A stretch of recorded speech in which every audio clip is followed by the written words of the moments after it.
Hi friends, 2026 ആദ്യത്തെ video ആണ്. അപ്പോൾ ഫസ്റ്റിലെ തന്നെ വീഡിയോ ഇടാൻ പറ്റിയില്ലായിരുന്നു. അപ്പോൾ ഈ 2026 എല്ലാവർക്കും സന്തോഷവും സമാധാനവും ഐശ്വര്യവും എല്ലാം ഉണ്ടാവട്ടെ എന്ന് ആശംസിക്കുന്നു. അതേപോലെ തന്നെ ഞങ്ങളുടെ ഈ വീഡിയോ എല്ലാവരും സബ്സ്ക്രൈബ് ചെയ്തും ലൈക്ക് ചെയ്തും ഒക്കെ ഒന്ന് സപ്പോർട്ട് ചെയ്യണേ. അപ്പോൾ എല്ലാവർക്കും 2026 സ്വാഗതം. അപ്പോൾ ഇത് റാഗിപ്പൊടിയാണേ. അപ്പം ഞാനൊരു ചട്ടി അടുപ്പത്ത് വെച്ചിട്ടുണ്ട്. ചെറിയൊരു ഉരുളിയാണ്. തീ കുറച്ചിട്ടിട്ട് വേണം ചെയ്യാനായിട്ട്. അപ്പോൾ ഇതിലേക്ക് നമുക്ക് 2 സ്പൂൺ നെയ്യ് ഒഴിച്ചു കൊടുക്കാം. ഈ പൊടി നല്ലതുപോലെ ഒന്ന് വറുത്തെടുക്കണം. അപ്പോൾ 2 സ്പൂൺ നെയ്യ് ഒഴിച്ചു കൊടുക്കാം. തീ കുറച്ചേ ഇടാവോളെ. ഇനി നമുക്കിതിലേക്ക് ഈ റാഗിപ്പൊടിയും കൂടെ ഇട്ട് കൊടുക്കാം. ഞാനിപ്പോൾ കുറച്ച് പൊടിയാണ് എടുത്തിരിക്കുന്നത്. എന്നിട്ട് നല്ലപോലെ ഇളക്കി കൊടുക്കണം. നല്ലപോലെ വറക്കണം.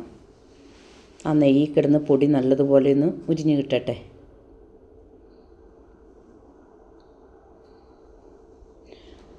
അപ്പോൾ ഞാനിവിടെ ഒരു തേങ്ങ ചിരകി പിഴിഞ്ഞ് വെച്ചിട്ടുണ്ട്.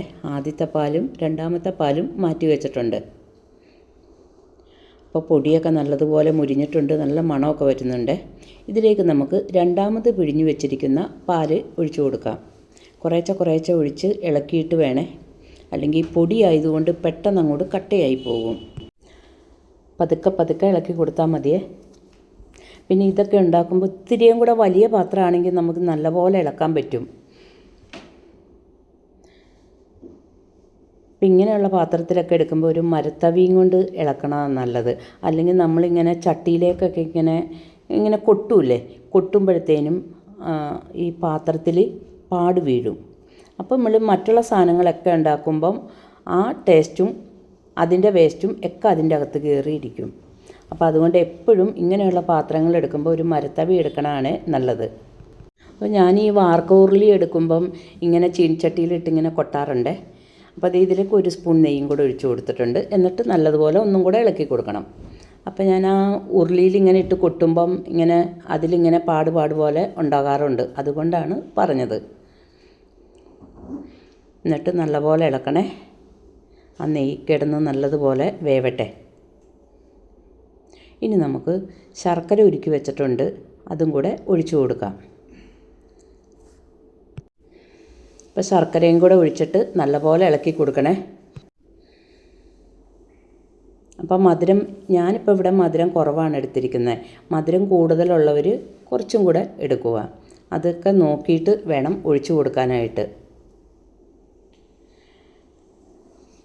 എന്നിട്ട് നല്ലപോലെ ഇളക്കണേ. ഇതിന് ഞാനിപ്പോൾ ഇവിടെ ശർക്കരയാല ഒഴിച്ചാണേ. ഇനി ഇതിൽ പഞ്ചസാര വേണമെങ്കിൽ അങ്ങനെയും ഇടാം.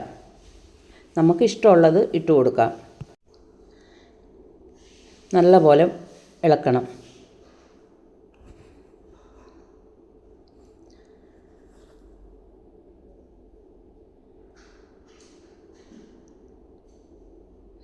അപ്പോൾ ഇതാകുമ്പോൾ ഈ പുല്ലിൻ്റെ പൊടിയാകുമ്പം കുട്ടികൾക്കും ഒക്കെ കൊടുക്കാനും നല്ലതാണ്.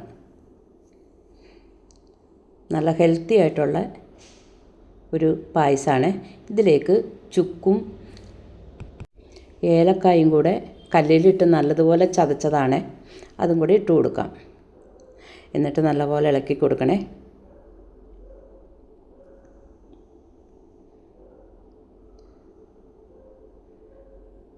അപ്പോൾ നല്ലപോലെ കുറുകിയൊക്കെ വന്നിട്ടുണ്ട്. ഇനി നമുക്ക് ആദ്യത്തെ പാലും കൂടെ ഒഴിച്ചു കൊടുക്കാം. ആദ്യത്തെ പാല് കുറച്ചേ ഉള്ളേ. എന്നിട്ട് നല്ലപോലെ ഇളക്കി കൊടുക്കണം. എന്നിട്ട് അങ്ങോട്ട് തിളപ്പിക്കുകയൊന്നും വേണ്ട. പെട്ടെന്ന് തന്നെ ഓഫാക്കാം. നല്ലപോലെ ഒന്ന് മിക്സായിട്ട് പതുക്കെ ഇളക്കി കൊടുക്കണേ. ഞാനൊരു പാത്രം അടുപ്പത്ത് വെച്ചിട്ടുണ്ട്. അതിലേക്ക് ഒരല്പം നെയ്യ് ഒഴിച്ചു കൊടുക്കാം. അപ്പോൾ ആ നെയ്യൊന്ന് ചൂടാവട്ടെ. നെയ്യ് ചൂടായിട്ട് ഇതിലേക്ക് ഒരു 10 കശുവണ്ടി ഉണ്ട്. അതും കൂടി ഇട്ട് കൊടുക്കാം. അപ്പോൾ അത് ഞാൻ പൊളന്നിട്ടുണ്ട്. അതൊരു പകുതി മൂപ്പാകുമ്പോഴത്തേനും നമുക്ക് മുന്തിരിയും കൂടെ ഇട്ട് കൊടുക്കാം.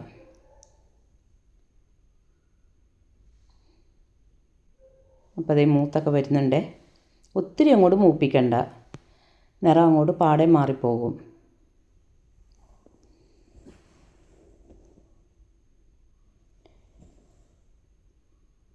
ഇനി നമുക്കിതിലേക്ക്, ഞാനിവിടെ കറുത്ത മുന്തിരിയാണ് ഇട്ട് കൊടുക്കുന്നത്.